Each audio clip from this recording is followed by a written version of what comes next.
Ketika duduk bersama sahabat yang bekerja di Apple Incorporated di Bay Area awal tahun ini, sebuah informasi masuk membuat kepala Bosman berpikir keras, yaitu strategi penanganan ekonomi Amerika ketika pandemi yang melakukan printing money lebih dari 3 triliun dolar atau 3.000 billion dolar atau 15 kali APBN Indonesia printing money-nya. Sebagian dana tersebut dibelikan kripto yang kemudian ditahan sebentar, yang tak lama kemudian didumping, dibuang agar dunia kripto jadi hancur. Kita fokuskan informasinya. Dalam strategi cetak uang yang dilakukan untuk menangani pandemi di Amerika, maka ada 10-15% dana yang dicetak tadi ternyata sebagian dipakai untuk menyerang cryptocurrency.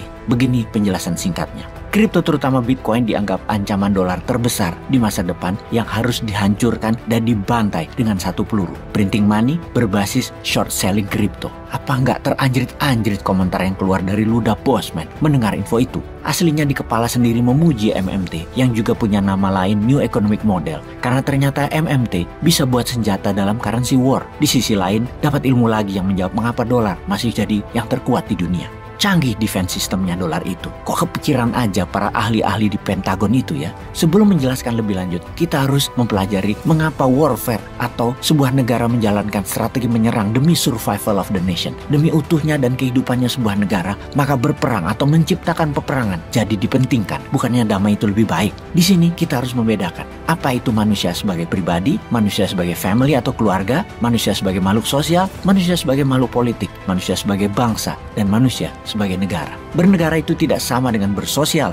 Bersosial itu adalah bagian dari bernegara. Mempertahankan keutuhan negara adalah untuk melindungi bangsa, melindungi kehidupan sosial. Karena itu kebijakan era reformasi yang seakan perang itu sudah berakhir ketika Cold War berakhir di tahun 1991, ketika Soviet bubar adalah pemahaman kuno, pemahaman kolot yang ternyata ada dalam pemikiran manusia era reformasi. Pemimpin era reformasi adalah politik dan terlalu politik. Politik menjadi seni bernegara yang kelewatan, keterlaluan, sehingga kepala manusia politik 20 tahun ini yang sangat kental dengan konflik intrik kelompok dan kroni tersebut bikin masalah. Bahkan pelajaran bernegara di sekolah-sekolah jauh dari bela negara. Pemahaman dasar negaranya rendah sekali, apalagi pelajaran sejarahnya hanya hafalan. Anak muda usia 43 tahun ke bawah, generasi milenial, generasi zilenial, dan terakhir generasi penyintas COVID, rendah sekali pemahaman sejarahnya dan pemahaman apa itu bernegara. Generasi ini terkecoh oleh negara yang namanya politikus reformasi yang usianya sekarang mungkin antara 45-75 tahunan, yang saat ini banyak jadi politikus di partai dan di parlemen. Terkecoh karena seakan mereka yang paling pantas mengelola negara dan cara mereka bernegara adalah yang paling benar. Bersama informasi ini sesungguhnya adalah otokritik, karena Bosman pun termasuk bagian dari yang mengecoh, yang sekarang tersadar bahwa semuanya sudah berubah dan harus berubah lagi. Jadi kita rangkum dua informasi awal. Printing money memukul musuh dolar yaitu cryptocurrency dan menjadikan uang beredar untuk meningkatkan produksi serta kebutuhan yang merupakan bagian dari perang currency. Dan pentingnya perang untuk survival of the nation.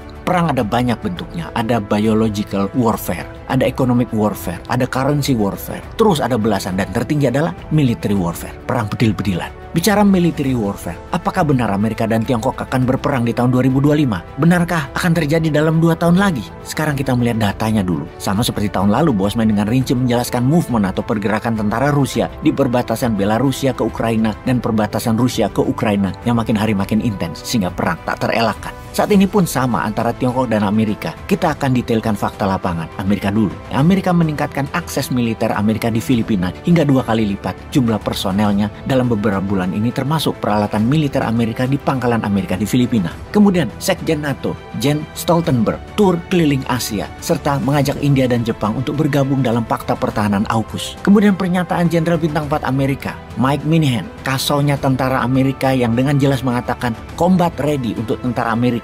Melanjutkan perkataan sebelumnya, I hope I'm wrong, but my God tells me we will fight in 2025. Dia mengatakan dalam konteks perang dengan Tiongkok tentunya, karena Xi Jinping mengatakan dalam awal jabatan ketiganya di tahun 2022 kemarin, Xi Jinping dengan jelas mengatakan akan mengambil Taiwan untuk menjadikan satu negara, satu sistem. Kemudian Taiwan akan ada pilihan raya di tahun 2024, yang mana gerakan pembebasan anti Tiongkok yang ingin Taiwan merdeka, Partai Kuomintang, kemungkinan besar akan dimainkan dalam tanda petik oleh sang paman, Uncle Sam. Di sisi lain, Amerika tidak mau mau perang langsung di Ukraina melawan Rusia dengan hanya mengirimkan senjata dan alat perang tanpa mengirimkan tentaranya. Sementara dalam hal Taiwan, Amerika mengirimkan langsung tentaranya, yang mana di Filipina di pangkalan Luzon jumlah kekuatannya sudah 2 kali lipat meningkat dibandingkan 10 tahun terakhir dan terus akan meningkat. Ini harus kita waspadai tentunya. Selain di Filipina, Amerika juga meningkatkan buffer area peralatan logistik di Kepulauan Guam. Dengan saat ini sudah ada 5.000 marinir di pangkalan tersebut. Mao Ning, juru bicara Kementerian Luar Negeri Tiongkok, dengan keras mengatakan Amerika untuk tidak mengintervensi kebijakan satu China, menyatukan Taiwan dengan Tiongkok. Kemudian memperingati Amerika jangan pernah menjadikan Taiwan negara merdeka. Dan terakhir,